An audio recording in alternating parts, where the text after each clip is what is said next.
Hey guys, welcome back. My name is Brian, and this is the Daily Comm Check.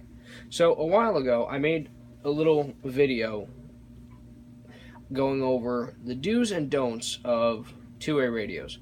So in this episode right here, I'm gonna go over why these two radios here and why the manufacturers of both these radios are no good in public safety, and why you should move away from these and get something like this, an XTS series radio, if you can. So, first things first, if you're watching this video, chances are you're either a radio enthusiast, it's your hobby, your profession, maybe you're looking to get into two-way radios, or it's a necessity as part of your work, such as fire, police, EMS, rescue, maybe you're a crossing guard or a security officer or specialist, and you need some good communications. So as tempting as these may be for their price and their capabilities, stay away from these radios. They're a terrible, terrible mistake. First things first, their construction. It's god-awful. It's just very flimsy. It's very flimsy. The antenna receptacle right here, as you can see, has so much play in it. After just one drop, we dropped this once during a training exercise at my squad, and the radio now has so much play in the antenna. The signal degradation is terrible, and the D-ring right here, I don't know if you can see that, but the D-ring right here that holds the lanyard is completely bent. The numbers and lettering on the keypad is starting to fade. The screen, what the hell is this? Okay, the speaker right here is completely blown out because people just put the volume up a little bit too high. Frequency mode. You hear that? The voice completely distorts when it powers on.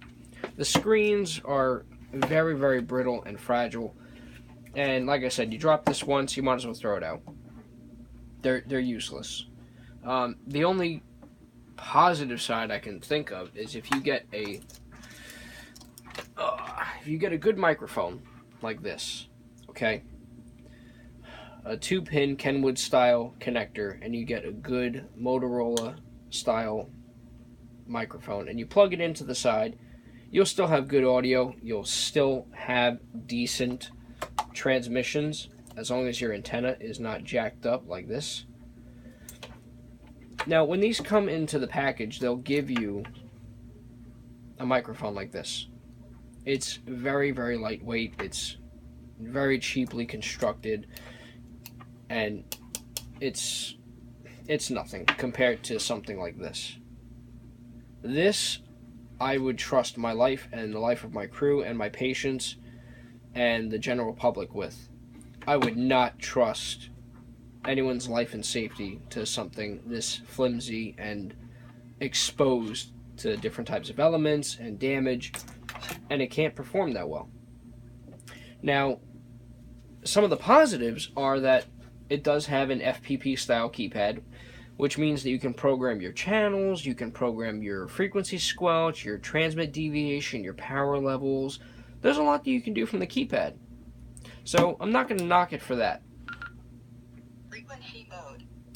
You can go into the CPS that comes with these radios, and you can adjust the screens. You can adjust whether it's going to say the channel or the frequency that you're on. It does have a flashlight built into it.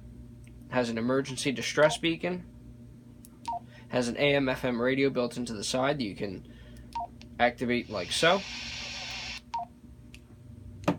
And it does have a transmit indicator and a receive indicator. So it'll be red when you transmit, and it'll be green when you're receiving a transmission.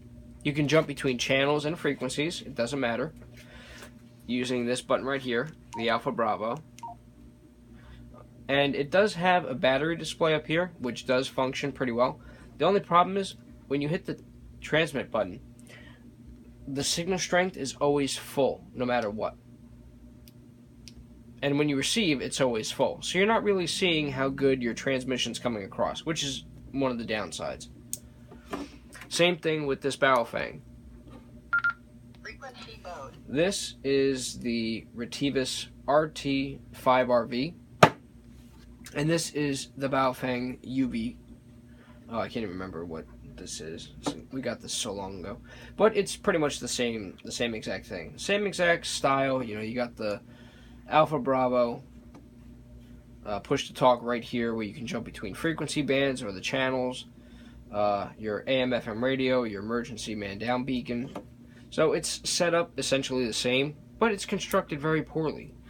You know, like I said, you drop this one time and that's it. It's gone.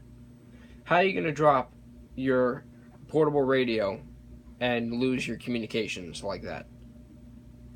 That's a lawsuit and a tragedy waiting to happen. If you're in public safety, if people's lives and safety depend on your communications, including yourself, you come first. Don't buy it. Don't use it. Don't use it for public safety. That's all I gotta say. Now, if you want to use these for camping, or you want to make a simplex repeater, you want to keep it simple, you want to just have a little bit of communication on a campground, then these are great for you. You're not going to want to take an XTS 5000 or an APX radio on a camping trip. It's a little bit much. So, if you don't care about damaging your communications, if you know there's going to be a lot of use and abuse on your radios at whatever event you're working, then these might stand up to the challenge. They're easily replaceable. They're all over the internet. You know, you can get them on Amazon, you can get them on eBay. So it really doesn't matter. Just know what you're doing. You know, like I said, please don't use these for public safety. I've seen kids walking around that just, you know, joined a fire department. They're typing in the frequencies and shit, and they're getting themselves in trouble, and they're wondering why they're not receiving pager tones on here. They're coming up to us saying, can you help? I mean, just stay away from them. Stay away from these radios. Like I said, they're good for BS communications, but you want something good, this is your option. This is your option. This should never be an option. Alright, but yes, these do come in UHF and VHF splits, and like I said, for simple communications, they're great. Alright, so I just wanted to touch base on that. You know, they do come with chargers, they do come with microphones, they do come with good batteries, they last a long time, but construction-wise, I'd have to give it an F.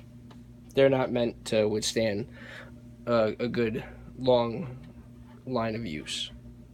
Alright, so I hope that this was a little bit informative for you guys. I apologize, I can't really get too in-depth. I don't have that much space on the recording camera, and the audio quality isn't really that well, but we're making progress.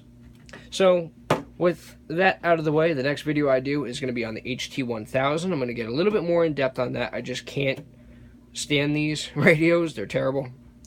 We're going to get more in depth on the HT1000, the XTS series, the XTL 2500s, and we're going to go over all the different types of accessories that you will need to get the job done and to get it done right.